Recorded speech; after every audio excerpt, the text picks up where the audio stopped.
حضرت لقمان کسی رئیس کے غلام تھے اور اس کی بہت خدمت کیا کرتے تھے۔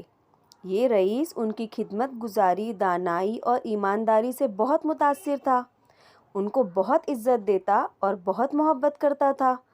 تاجر کا معمول تھا کہ جب بھی دسترخوان پر بیٹھتا تو حضرت لقمان کو بھی اپنے ساتھ بٹھاتا اور اپنے ہاتھ سے کھانا پیش کرتا۔ ایک دن رئیس نے کہیں سے خربوزہ منگوایا اور اپنے ہاتھ سے ایک کاش کاٹ کر حضرت کو پیش کی۔ حضرت نے وہ کاش کھائی تو رئیس نے پوچھا کہ کیسا ہے؟ حضرت نے جواب دیا کہ الحمدللہ بہت اچھا ہے، آپ کی دی ہوئی چیز پھیکی کیسے ہو سکتی ہے؟ رئیس بہت خوش ہوا اور ایک کاش اور کاٹ کر آپ کی خدمت میں پیش کی۔ آپ نے وہ بھی نوش فرما لی۔ اسی طرح رئیس کاشیں کاٹتا رہا اور آپ کو پیش کرتا رہا اور آپ کھاتے رہے اور تعریف کرتے رہے۔ جب آخری کاش بچی تو رئیس کے دل میں آیا کہ اتنا میٹھا خربوزہ مجھے بھی چکھنا چاہیے۔ جیسے ہی اس نے کاش منہ میں رکھی فوراً تھوک دی۔ خربوزہ تو انتہائی کڑوا تھا۔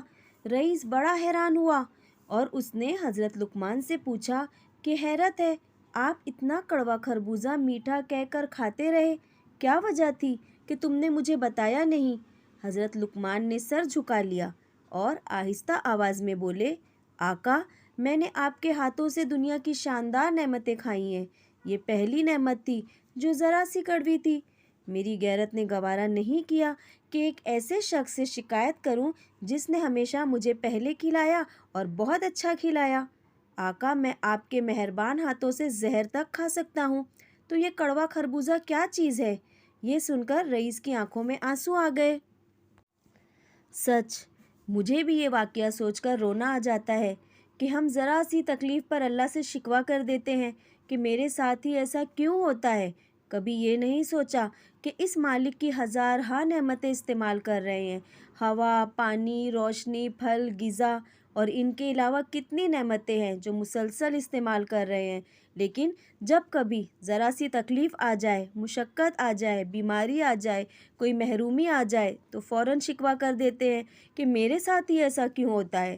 غیرت کا تقاضا تو یہی ہے نا کہ جس مالک کی اتنی نعمتیں استعمال کرتے ہیں اس کی طرف سے آنے والی تھوڑی سی مصیبت میں بھی ناشکری نہ کرے اور ہر حال میں اس کا شکر ادا کرے۔ اللہ تعالی ہمیں ہر حال میں شکر کرنے والا اور ذکر کرنے والا بنا دے، آمین۔ کہنے سننے سے زیادہ اللہ تعالی عمل کرنے کی توفیق عطا فرمائے۔ اللہ کرے کہ آپ کے دل میں اتر جائے میری بات۔ بہت شکریہ۔